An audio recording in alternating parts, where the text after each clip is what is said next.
Aujourd'hui, on parle d'un sujet un peu différent, mais très important, le budget. J'ai longtemps eu du mal à gérer mes dépenses, à épargner et à trouver un équilibre entre me faire plaisir et être responsable. Il faut savoir qu'avant, j'étais en alternance, je vivais chez mes parents, donc 100% de mon salaire était destiné à mes loisirs, entre guillemets. Malgré ça, je gagnais pratiquement 1 500 € par mois et je ne mettais rien de côté. Hello YouTube! Aujourd'hui on passe sur un format un peu différent puisqu'on est en face cam. Aujourd'hui on va parler budget, organisation et surtout plaisir.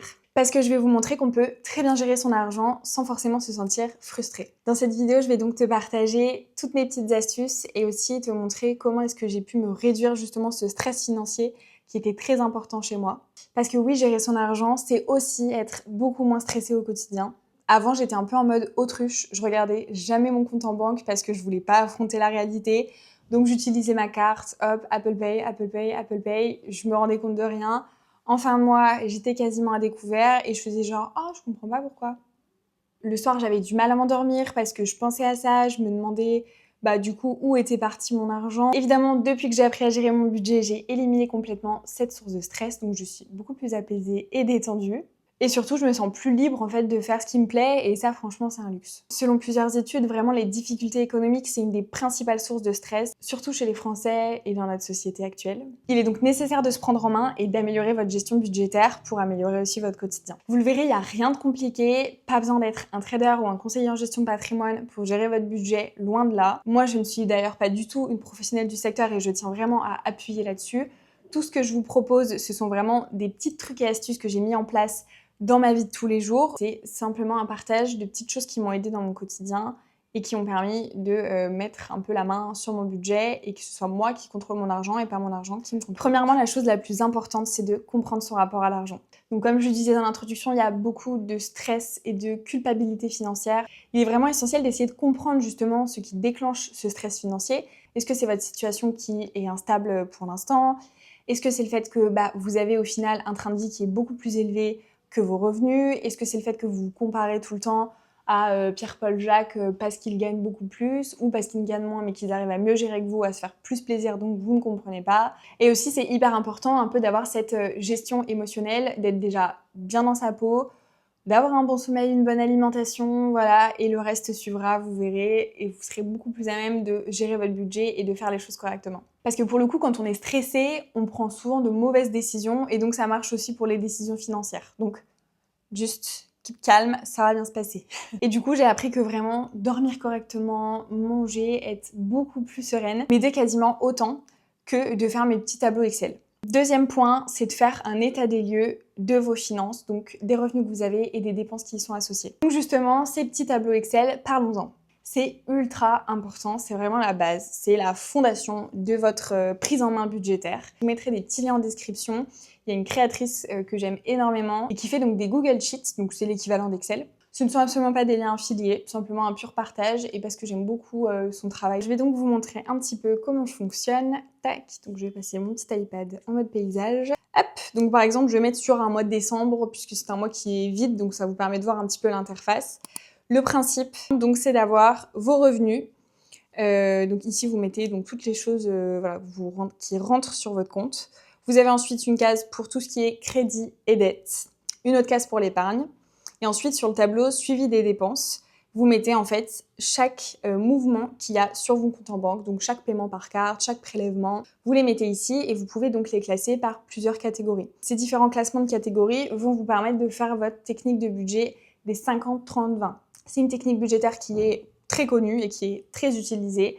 Le principe, c'est que 50% de vos revenus soient consacrés à vos charges fixes, donc tout ce qui est loyer, facture, courses, tout ce qui ne bouge pas.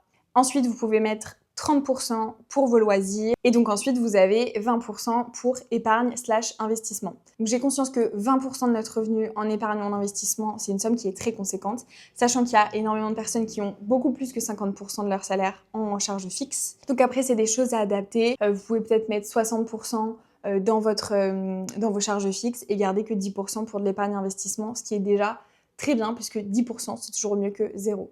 Donc voilà, ce genre de petits tableaux vont vraiment vous aider et en plus c'est un côté très visuel, donc moi ça m'a énormément aidé à tout prendre en main Et ça m'a aussi aidé à me rendre compte qu'en fait, j'avais énormément de choses inutiles qui se débitaient sur mon compte en banque. Donc vraiment, ça peut permettre aussi de faire un petit état des lieux. J'ai commencé à lister toutes mes dépenses fixes, mes dépenses variables. Ça m'a permis de voir où est-ce que mon argent partait. Et franchement, ça a tout changé. Ça m'a permis aussi de faire le point sur de nombreux abonnements complètement inutiles que j'avais et qui au final ne me servent à rien. Donc tout ce que j'ai pu résilier, j'ai résilié. Du coup, j'ai tout mis à plat, mes abonnements, mes dépenses alimentaires, le petit croissant que je me prenais par-ci par-là, mon petit café latte que je me prenais par-ci par-là. Oui, bon, c'est 3 €, 6 €. Sauf que à la fin du mois, ça me faisait parfois plus de 100, 150 € de dépenser pour des futilités, en soi des choses des choses dont j'aurais largement pu me passer. Donc ensuite, je vais faire un petit spot un peu plus concentré donc sur la règle des 50-30-20 et je vais vous donner mes petites astuces gestion budgétaire.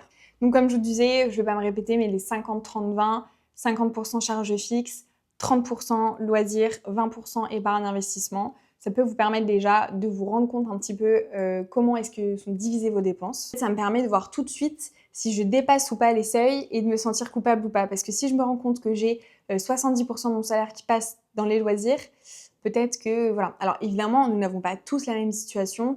Moi, quand j'étais en alternance chez mes parents, j'avais 0 charge. En fait, mon salaire limite, c'était de l'argent de poche. Donc évidemment, vous pouvez avoir un peu plus de dépenses loisirs.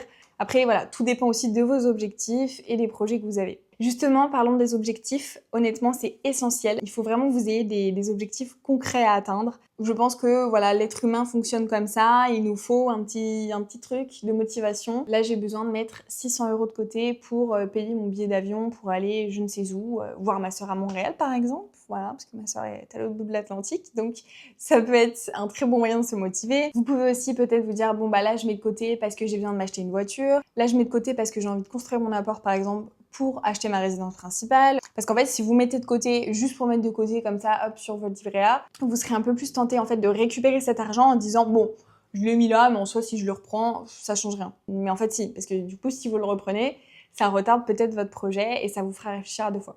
Il y a un autre petit hack qui est assez intéressant, mais qui selon moi est à faire une fois que vous gérez vraiment bien votre budget, c'est d'automatiser votre épargne.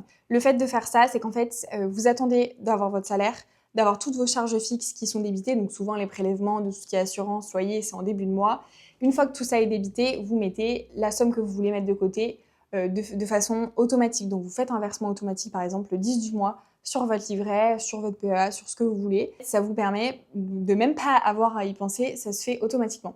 Par contre, c'est pas quelque chose à faire si pour l'instant vous avez encore du mal à gérer un peu votre budget parce que ça risque en fait de le faire automatiquement, peut-être de vous mettre parfois dans la panade ou alors que vous vous rendiez compte que cet argent était nécessaire et que vous alliez le repiocher après. Donc pas trop d'intérêt, faites ça vraiment quand vous êtes OK niveau budget. Mais au début, moi, ce que je faisais, c'est qu'en fait, je mettais de côté ce qui me restait en fin de mois. Donc pendant le mois, j'essayais de me fixer des petits objectifs, genre OK, là, cette semaine, j'essayais de pas toucher ma carte bleue. Franchement, parfois, j'y arrivais.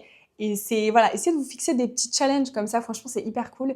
Et ça vous permet à la fin d'être fier de vous. Évidemment, quand vous êtes dans la vie active, que vous avez un loyer, des courses, des charges à payer, c'est pas du tout des challenges qui sont réalistes. Alors, une de mes astuces et ce qui m'a fait économiser le plus d'argent selon moi, c'est le batch cooking et de faire des menus de la semaine. Parce que déjà, vous savez ce que vous allez manger, vous prenez le temps un petit peu, ça prend une demi-heure, 1 heure max par semaine de tout programmer. Vous avez des applications comme Joe qui vous génère automatiquement une liste de courses par rapport aux recettes que vous choisissez.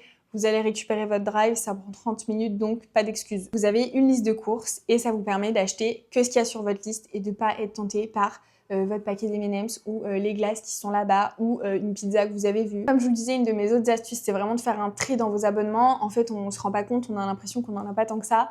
Mais quand vraiment on se penche dessus, on se rend compte qu'il y a énormément d'abonnements qui sont débités. Mais même parfois, c'est des tout petits montants. Hein, donc, c'est des 2 € par-ci, 4 € par-là. Ensuite, une des autres astuces, c'est d'acheter en reconditionné pour tout ce qui est électronique, électroménager ou en seconde main pour les vêtements. Moi, c'est quelque chose donc, que je fais maintenant assez régulièrement. Donc, pour l'électronique, j'utilise beaucoup Back Market, par exemple, pour acheter tout ce qui est iPhone, Mac, iPad, etc. Parce que en fait, ça vous permet d'avoir des tarifs qui sont ultra compétitifs. Ils peuvent vous reprendre aussi votre ancien appareil. Et puis, c'est un peu mieux pour l'environnement. Et pour les vêtements, vous avez Vinted. Inutile de vous expliquer ce qu'est Vinted. Je pense que c'est assez connu et franchement, c'est trop bien. Vous pouvez avoir des marques dessus qui sont vraiment pas chères. Alors évidemment, parfois, il y a des mauvaises surprises. Vous êtes passionné de lecture comme moi, on se sait, les livres, c'est un gros budget. J'avoue que toutes les personnes de mon entourage ne faisaient que de me dire « Mais pourquoi tu vas pas à la bibliothèque ? Il y a plein de bibliothèques ou des médiathèques qui peuvent te prêter des livres, ça ne te coûte rien. » Personnellement, j'adore les livres, c'est mes enfants, donc j'ai besoin d'avoir une bibliothèque, j'ai besoin de garder mes livres. La bibliothèque ne correspond pas trop à mon tempérament de lectrice, on va dire, mais vous avez d'autres solutions. Vous avez aussi Vinted, il y a énormément de livres dessus, ça vous permet d'avoir des livres parfois à 1, 2 euros. Et ce qui m'a permis aussi de faire des économies, c'est d'investir dans une liseuse. Moi par exemple, j'ai une Kindle, donc c'est une liseuse Amazon. J'ai tout le catalogue de livres Amazon. Vous en avez aussi chez Cultura, chez la Fnac. Et vraiment les e-books, pour la plupart, parce qu'il y en a quand même qui sont un peu élevés, pour la plupart, ils ne sont pas chers. Et donc j'ai vraiment appris à différencier un peu le plaisir immédiat et le plaisir durable. Donc souvent, je réfléchis 24 heures avant de faire un achat. Donc hop, des fois, je valide mon panier, j'attends un peu. Et en final, le lendemain, j'ai carrément oublié que je voulais m'acheter ce truc. Ça passe à la trappe. Et donc, plutôt contente de ne pas l'avoir acheté parce qu'au final, ça m'aurait pas tant servi que ça, je pense. Une fois que vous avez analysé votre stress financier, c'est d'essayer de le réduire. Dans ces cas-là, c'est aussi très important de communiquer, de parler à votre entourage. Je sais que on est dans un pays où l'éducation financière, c'est vraiment pas quelque chose qui est ultra banalisé. On n'en parle pas à l'école. Dans les familles aussi, très souvent, c'est tabou. Si vous avez des proches avec qui vous pouvez en discuter, qui peuvent vous donner des conseils. Vous avez aussi maintenant YouTube, tous les réseaux sociaux qui regorgent d'excellents conseils. Vous avez de très bons créateurs de contenu qui vous parlent de budget. Vraiment, c'est une mine d'or, donc profitez de ça pour essayer de vous améliorer. Donc moi, je sais que justement, comme je disais, pendant très longtemps, j'ai vraiment été en mode autruche. Je galérais, même mes parents me disaient « Mais en fait, qu'est-ce que tu fais de ton argent ? T'as rien à payer ? Comment c'est possible ? Enfin, où vont les 1500 euros ?» Et même moi, j'étais là en mode « Je sais pas. » Ça fait depuis 1 an que j'ai tout repris en main. Honnêtement, c'est mon copain qui m'a vraiment motivée à faire ça et qui m'a dit « Mais en fait, là, c'est plus possible. En fait, tu gagnes un salaire, t'as pas de charge. C'est indécent de quasiment se retrouver à découvert, c'est genre pas possible. » Donc c'est lui qui m'a poussée et c'est en parlant justement avec lui, il m'a donné énormément de conseils parce que lui gère extrêmement bien ses finances, il investit beaucoup, voilà, donc après il aime beaucoup aussi la finance de manière générale, donc lui vraiment il kiffe ça, moi un peu moins, mais vous n'êtes pas obligé d'être un passionné de finance pour gérer correctement votre budget, mais essayez vraiment de bien vous entourer, d'en discuter, d'essayer de prendre des conseils à droite à gauche et de faire ensuite votre petite stratégie. Le meilleur investissement que vous puissiez faire, c'est de payer, je crois, 5 euros le Google Sheet là, de gestion de budget et ça va vous changer la vie. Et du coup, maintenant, j'arrive plus à comprendre les personnes qui sont de l'autre côté, là où j'étais avant. Et par exemple, quand je demande à quelqu'un « Ah oui, mais du coup, toi, tu payes combien le loyer ?» ou « Là, cet abonnement, il te coûte combien par mois ?» et tout. Et genre, la personne en face me dit « Ah, je sais pas. » Et moi, je suis là en mode « Mais tu regardes pas tes comptes ?» Alors, j'étais totalement comme ça avant. Hein. Donc, ne soyez pas comme ça. Arrêtez de bouder votre application bancaire. Allez-y, faites des contrôles. Ça peut vous permettre aussi de voir quand il y a des prélèvements qui ne sont pas du tout cohérents et que vous vous êtes fait pirater votre carte bleue. Du coup, pour terminer, j'ai effectivement mis en place de nouveaux réflexes justement pour pouvoir épargner plus facilement. Donc, comme je vous disais, alors là, avec mon copain, du coup, on a pas mal de projets, potentiellement des projets d'achat immobilier à moyen terme. Moi, j'aimerais bien, du coup, faire aussi des voyages, peut-être m'acheter un nouveau téléphone pour mon activité professionnelle. Et surtout, le plus important, c'est de garder vraiment un état d'esprit qui soit positif et flexible. En fait, c'est pas grave de commencer et d'avoir l'impression qu'on patauge un peu, qu'on est dans la galère, qu'on sait pas trop par où commencer. Vraiment, et c'est là aussi que je rejoins le fait d'essayer d'en parler à quelqu'un. En fait, il faut arrêter de dramatiser et de rendre tabou l'argent. Au contraire, au plus vous allez en parler et au plus vous allez vous sentir libre de pouvoir faire ce que vous voulez et d'être beaucoup moins stressé surtout. Voilà, donc c'était un petit aperçu rapide de comment j'essaye d'optimiser mon budget. Je pense que ça pourrait être aussi très intéressant d'avoir un petit format un peu vlog où je vous emmène avec moi quelques jours ou peut-être toute la semaine et vous montrer justement concrètement comment est-ce que je mets en place tout ça. Dites-moi si ça peut potentiellement vous intéresser. Donc l'idée, c'est pas de vivre dans la frustration, mais c'est de reprendre le contrôle petit à petit, step by step, on y va. Donc si toi aussi tu as envie d'apprendre à un petit peu mieux gérer ton budget, suivre du contenu, slow life, mindset d'entrepreneuse, n'hésite pas à me suivre puisque je prépare d'autres vidéos justement sur ces thématiques-là. Initialement, moi je fais quand même un peu plus du format vlog parce que c'est ce que je préfère, mais je veux aussi faire de temps en temps quelques petits formats face cam comme ça parce que je trouve que c'est un petit peu comme une discussion entre potes et je trouve ça très sympa. Voilà, et donc surtout, dis-toi que gérer son argent, c'est une liberté, vraiment, c'est absolument pas une contrainte. Si tu n'as pas encore pris les choses en main, cette vidéo est ton signe. Voilà. Je t'en prie, tu n'as plus qu'à.